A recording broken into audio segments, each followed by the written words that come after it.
하나님의 말씀 보겠습니다. 하나님의 말씀은 에베소서 6장 1절로부터 4절까지의 말씀입니다. 신약성경 316페이지입니다.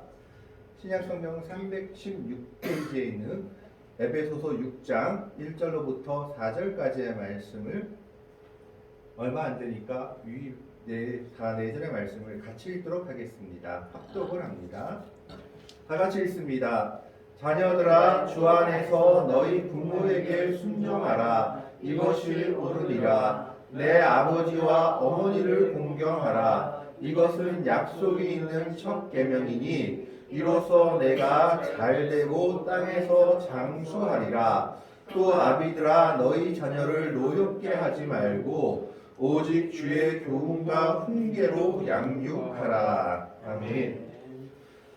에베소서는 사도 바울의 편지 중에 하나입니다. 이 사도 바울의 편지 중에 옥에 갇혀서 쓴 편지가 몇 가지가 있는데 그 중에 하나가 바로 에베소서입니다.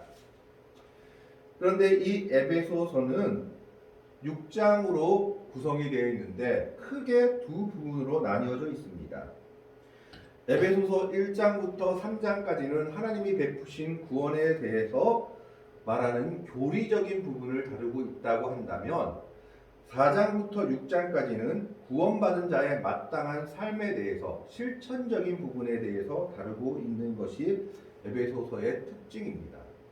전반부는 교리, 후반부는 실천신학 같은 삶의 부분을 얘기하고 있다는 겁니다. 그런데 그 중에서 5장 후반부부터 6장 초반 부분까지는 실천적인 부분 중에서 어떤 부분을 이야기하고 있느냐? 인간관계를 어떻게 해야 될 것인지, 우리가 맺고 있는 여러 가지 인간관계 속에서 하나님의 뜻이 무엇인지를 바울이 이야기하고 있는 부분입니다. 그 중에 몇 가지가 남편과 아내가 어떻게 서로 대해야 될지, 상정과 종은 어떤 모습으로 서로 대해야 될지, 그리고 오늘 말씀에 나오는 부모와 자녀가 어떤 모습으로 대해야 될지를 말하고 있는 모습입니다. 오늘 본문은 그 중에서 부모와 자녀의 관계에 대해서, 부모와 자녀의 모습에 대해서 이야기하고 있는 부분이다라고 할 수 있습니다. 오늘 말씀 1절을 보면 하나님께서 주신 명령이 있는데 그 명령의 대상이 누구인지 정확하게 나와 있습니다. 1절의 말씀에 보면 자녀들아, 너희 주 안에서 너희 부모에게 순종하라. 이것이 옳으니라 라고 얘기하고 있습니다. 즉 하나님께서 주신 이 명령의 대상은 다른 사람들이 아니라 자녀들입니다. 아주 명확하게 자녀들에게 너희가 순종해야 될, 복종해야 될 명령이 바로 이것이다 라고 얘기하고 있는 겁니다. 그러면서 첫 번째 명령이 무엇이냐? 주 안에서 너희 부모에게 순종하라 라고 얘기하고 있습니다. 부모에게 순종하는데 그 순종의 범위를 먼저 정해주고 있습니다. 그 범위가 뭐냐? 앞에 나오는 주 안에서라는 이야기입니다. 이 말씀은 무슨 뜻이냐 하면 부모가 시키는 것이라고 무엇이든지 하는 것이 좋은 것이 아니라 주 안에서 부모에게 순종해야 된다라는 겁니다. 부모가 시키는 것은 나쁜 것이라도 해야 된다라는 말이 아닙니다. 주님이 기뻐하시는 뜻과 일치한다면 그 부모가 시키는 것은 무슨 일을 하든지 순종하는 것이 자녀의 도리다라고 말하고 있는 것이죠. 극단적으로 나가자면 부모가 도둑질하라고 시키면 그것까지 순종하는 것은 옳은 일이 아니다라는 겁니다. 조금 더 소극적으로 얘기해 보자면 믿지 않는 부모가 믿지 말라, 교회 나가지 말라라고 얘기했을 때 그런 것까지 순종하는 것이 아니라 그것은 잘 이해시키는 방향으로, 서로 이해되는 방향으로 하는 것이 옳다라고 말하고 있는 거죠. 그래서 주 안에서라는 범위를 정하고 있습니다. 그런데 왜 순종하라고 말하고 있느냐? 그 뒤에 그 이유에 대해서 말하고 있죠. 이것이 옳으니라라고 얘기합니다. 옳다라고 말했을 때 이 원어의 의미는 뭐냐 하면 가치 있는 일이다. 세상에 있는 모든 것보다 그것이 가치 있는 일이기 때문이다 라고 말하고 있는 겁니다. 우리 한글 성경에는 안 나와 있지만 원어 성경에는 가르라는 단어가 중간에 들어가 있다고 합니다. 그 가르라는 단어의 뜻이 뭐니 하면 왜냐하면이라는 뜻을 가지고 있습니다. 그래서 자녀들아 너희 부모에게 순종하라. 왜냐하면 이것이 옳기 때문이다 라는 것이 1절의 내용이다 라는 겁니다. 하나님께서 명령하신 것이 부모에게 순종하라는 것인데 왜 부모에게 순종해야 되느냐? 마땅히 이것이 옳은 일이기 때문이다 라는 겁니다. 이것은 세상 모든 나라들의 가치관에서도 동일합니다. 유교에서도 불교에서도 어떤 보편적인 가치관에 있어서도 부모에게 순종하라고 말하고 있습니다. 부모를 거역하거나 때리라고 말하는 가치관이나 종교는 없는 겁니다. 그래서 항상 뭘 얘기하고 있느냐? 왜 옳다라고 말하는 것은 보편 타당한 가치를 가지고 있다라는 겁니다. 그렇기 때문에 마땅하게 부모에게 순종하는 것이 하나님의 백성들의 삶의 모습, 자녀들의 삶의 모습이 되어야 된다라고 말하고 있습니다. 이것이 첫 번째 명령이라면 두 번째 명령은 2절에 나와 있습니다. 2절의 말씀에 보면 내 아버지와 말씀을 좀 틀어주시길 바랍니다. 2절의 말씀에 보면 내 아버지와 어머니를 공경하라. 이것은 약속이 있는 첫 계명이다 라고 말하고 있죠. 첫 번째 1절에서 너희 부모에게 순종하라 라고 말하고 있고 두 번째 2절에서는 내 아버지와 어머니를 공경하라 라고 말하고 있습니다. 즉 순종해야 될 대상, 공경해야 될 대상을 두 번 언급하고 있습니다. 1절엔 부모, 2절엔 뭐라고 얘기하고 있습니까? 아버지와 어머니. 이것은 무슨 의미를 가지고 있냐면 강조의 의미를 가지고 있다고 합니다. 성경에서 두 번 이야기하는 것은 강조한다라는 겁니다. 그래서 이중 언급하는 것은 강조의 의미를 가지고 있는데 두 번째는 뭘 하고 있느냐? 아버지와 어머니를 공경하라라고 말하고 있다라는 겁니다. 그러면서 이것이 약속이 있는 첫 계명이다라고 말하고 있습니다. 자, 그러면 순종과 공경은 어떤 의미를 가지고 있을까요? 순종과 공경은 무엇이 다른지 한번 살펴보도록 하겠습니다. 간단하게 말하자면 순종은 행위적인 의미를 가지고 있다면, 즉 행하는 의미를 가지고 있다면 공경은 태도의 의미를 가지고 있다라고 합니다. 부모에 대한 태도가 공경이다라는 겁니다. 순종은 행위를 말하고 있죠. 에베소서 6장 1절부터 4절까지의 말씀을 한번 틀어주시기 바랍니다.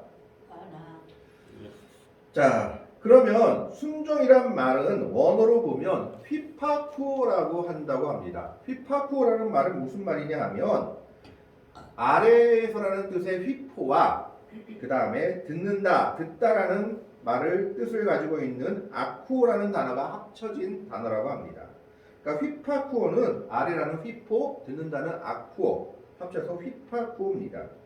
그래서 이곳의 원어의 뜻은 아래에서 듣는다, 즉 그 아래에서 귀를 기울이다라는 뜻을 가지고 있다고 합니다. 순종한다는 건 무슨 말이냐? 부모님을 내 위에 모셔놓고 그 아래에서 그 부모님의 말씀을 경청하고 거기에 따라서 행동한다라는 말입니다. 그래서 순종이라는 것은 내가 똑똑한 것을 나타내는 것이 아니라 부모님이 그 말씀을 내가 그 아래에서 듣고 그 말씀대로 행하는 것이 순종이다라는 겁니다. 행위의 의미다. 두 번째, 부모를 공경하라라고 말했을 때 이 공경이라는 원어는 카바드라고 하는데 이 카바드는 어디에서 유래된 단어냐? 인간의 간을 뜻하는 카베드에서 유래된 말이라고 합니다. 그리고 카바드라는 말은 무겁다라는 뜻을 지니고 있다고 합니다. 옛날 의학 상식으로는 인간의 가장 중심에 그리고 인간의 장기 중에 가장 귀한 것을 간이라고 봤다고 합니다. 그래서 공경하라는 말의 뜻은 원어의 뜻은 뭐냐? 몸의 간처럼 귀하게 여기고 그래서 깊이 존경하고 섬겨야 된다라는 것이 공경의 의미라고 합니다. 그래서 오늘 성경 말씀에서 사도 바울이 말하고 있는 것은 무엇입니까? 주 안에서 부모에게 순종하라. 왜요? 옳은 일이기 때문에 말할 것도 없다라는 겁니다. 보편타당한 가치이기 때문에 해야 된다라고 얘기합니다.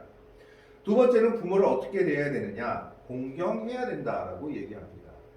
내 몸의 간처럼 가장 귀중하게 여기고 그리고 그렇게 귀중히 여기고 존경하고 섬기는 태도로 부모에게 대해야 된다 라고 말하고 있는 겁니다. 이게 순종과 공경의 의미입니다. 그런데 그 뒤에 이 말씀이 붙어옵니다. 2절 후반부에 보면 이것은 약속이 있는 첫 계명이다 라고 얘기하고 있습니다. 이 말씀의 뜻을 간단히 풀어보면 하나님께서 모세에게 10계명을 주실 때 보통 어떻게 주셨느냐? 뭐뭐 해라, 하지 말라 라는 것으로 주셨습니다. 하나님을 사랑하라, 우상을 섬기지 말라. 그런데 거기에는 약속들이 붙어 있지 않은데 약속이 붙어 있는 계명이 두 가지가 있습니다. 첫 번째 계명은 무슨 계명이냐면 제2계명입니다. 이 계명이 무엇일까요? 하나님 외에는 신을 두지 말라라는 거죠. 그러면서 거기에 무슨 약속이 붙어 있느냐? 하나님을 잘 섬기면 1000대까지 복을 베풀고 하나님께 불순종하면 3, 4대까지 저주를 받으리라는 약속이 붙어 있습니다.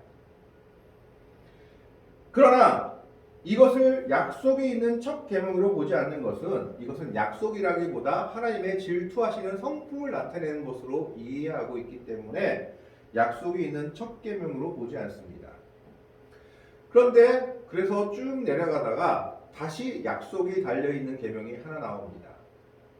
그게 바로 오늘 부모 순종, 부모 공경의 계명입니다.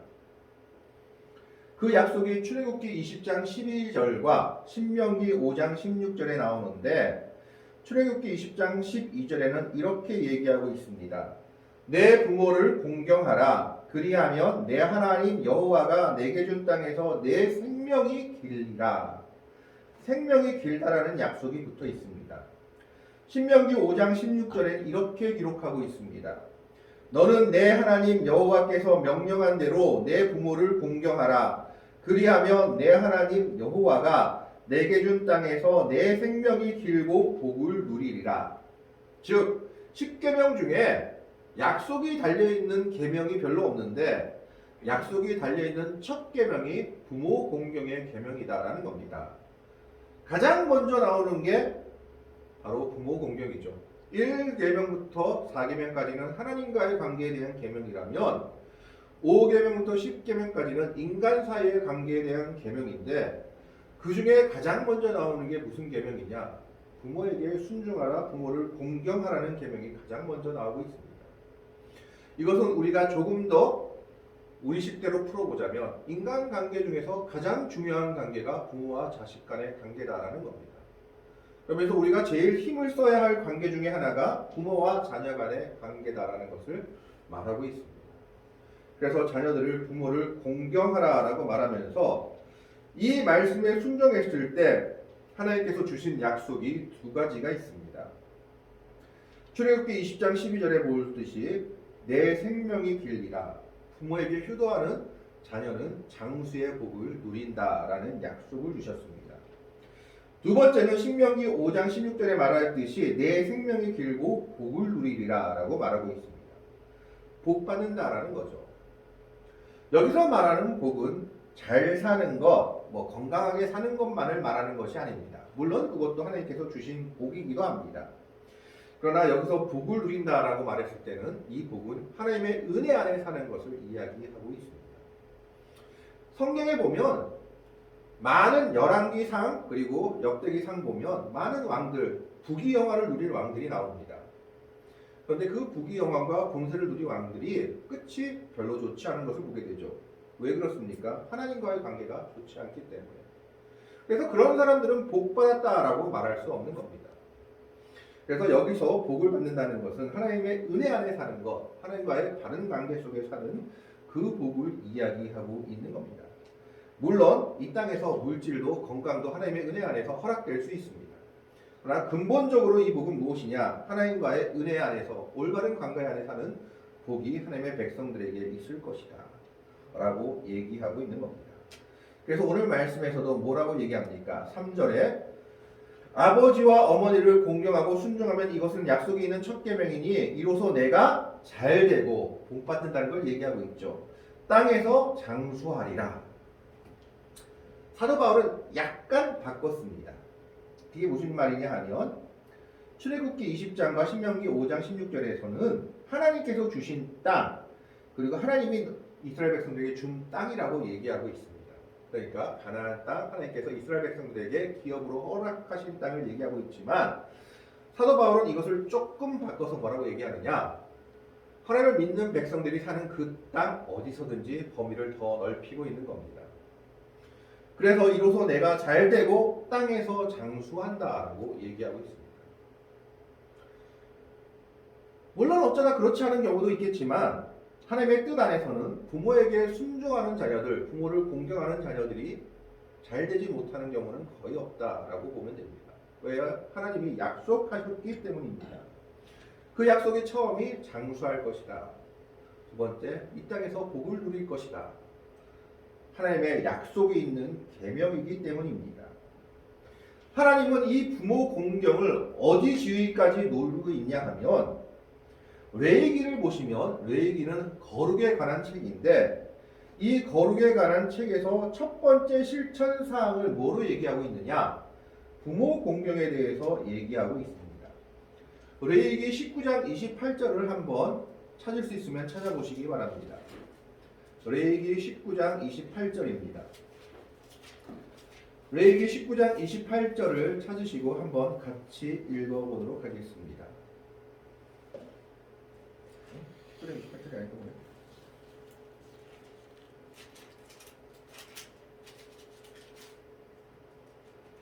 죄송합니다.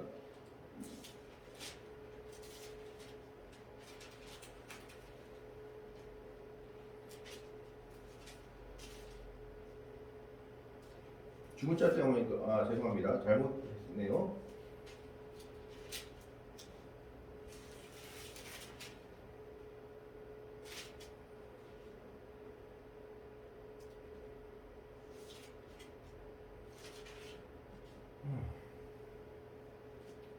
죄송합니다. 레위기 19장 28절이 아니고 19장 3절입니다.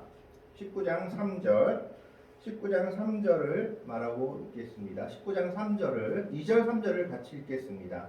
레위기 19장 2절과 3절을 같이 읽습니다. 구약성경 175쪽에 있습니다.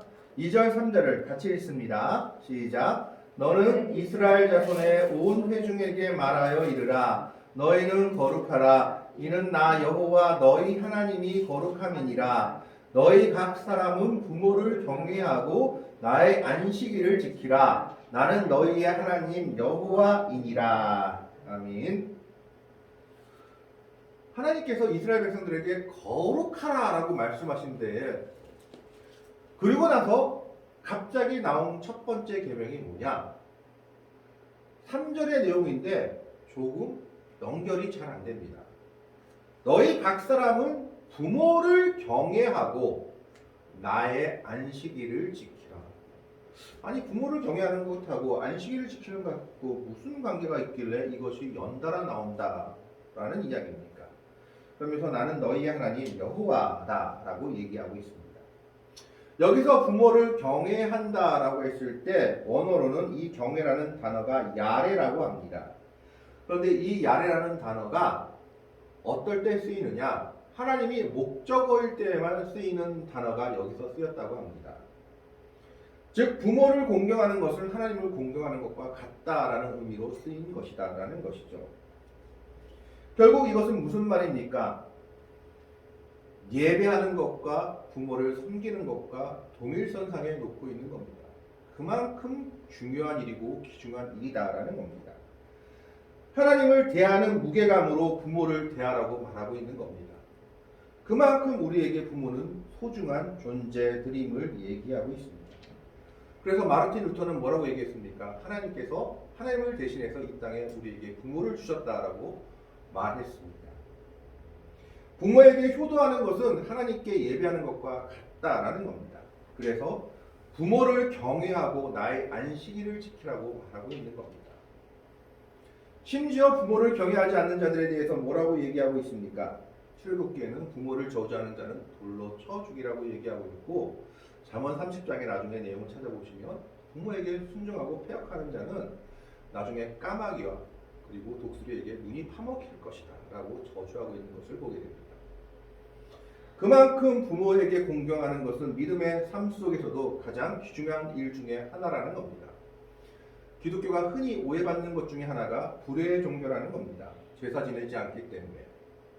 그러나 성경을 가만히 들여다보면 기독교만큼, 하나님의 말씀만큼 부모를 섬기는 것에 대해서, 부모를 공경하는 것에 대해서 강조하고 있는 말씀이 없습니다. 무엇보다도 부모에 대해서 하나님을 대신한 자리로 부모님을 얘기하고 있는 것이 성경입니다. 그래서 우리는 부모님에 대해서 우리의 최선을 다해야 합니다. 오늘 본문 말씀처럼 부모님께 순종하고 공경하는 삶을 살아야 합니다. 이것이 주 안에서 옳은 길이기 때문입니다. 뿐만 아니라 부모에게 순종하고 아버지와 어머니를 공경하는 자들에게 하나님이 약속을 주셨는데, 그 약속이 뭡니까? 땅에서 잘되고 장수한다는 약속을 주셨습니다. 이건 하나님 변치 않는 약속임을 성경은 우리에게 말하고 있습니다. 오늘 우리는 이 말씀을 기억하면서 참으로 우리는 부모에게 순종해야 되지만, 또 부모된 자로서는 우리가 또 부모의 모습을 지켜야 함을 4절 말씀에서 얘기하고 있습니다.